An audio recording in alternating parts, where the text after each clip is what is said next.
vehicle and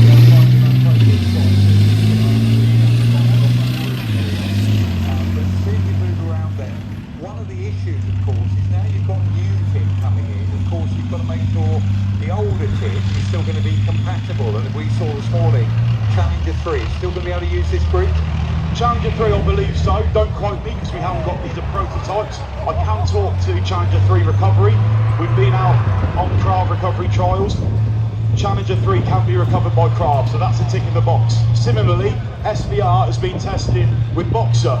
That's a current one where they're trying to work out if it is feasible.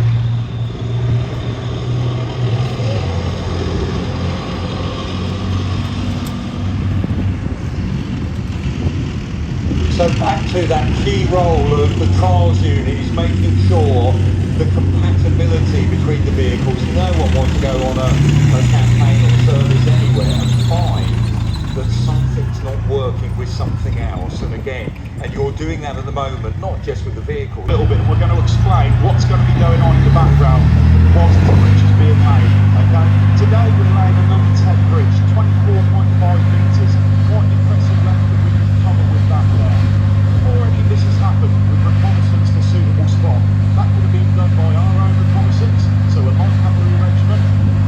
More than likely we're going to be where we think we can go, and an armoured recce. Okay, they have their special reconnaissance, all kinds of measuring sticks, gauges. They're going to tell if it's correct or not.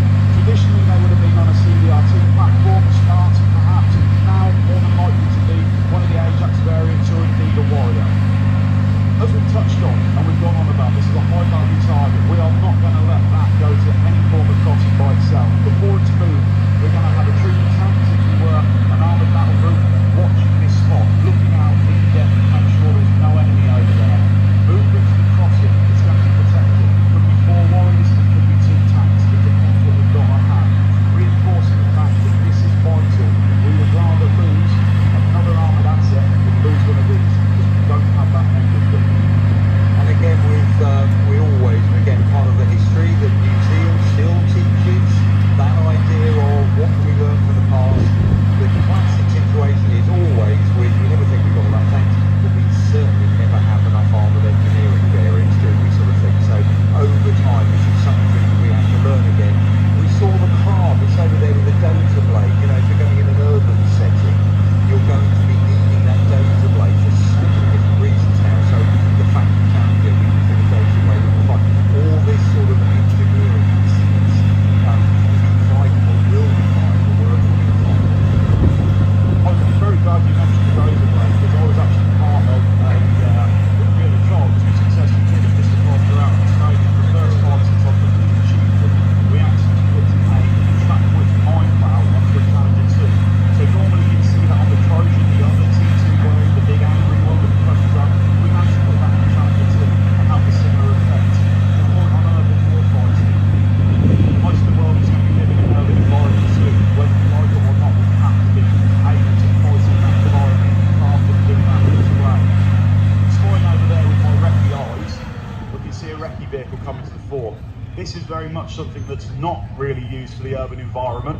What we've got here is Jackal 3. Okay, Jackal 3, this is the latest incarnation of the Jackal, and I believe it's the first time it's appeared with the British Army here at Tankfest. Crewed by the Light Cavalry Regiments. What is it? It's a deep reconnaissance and fire support vehicle. Today on there, we have, up the top there, we've got Lance Corporal Watson from the Scots DG, driving it to...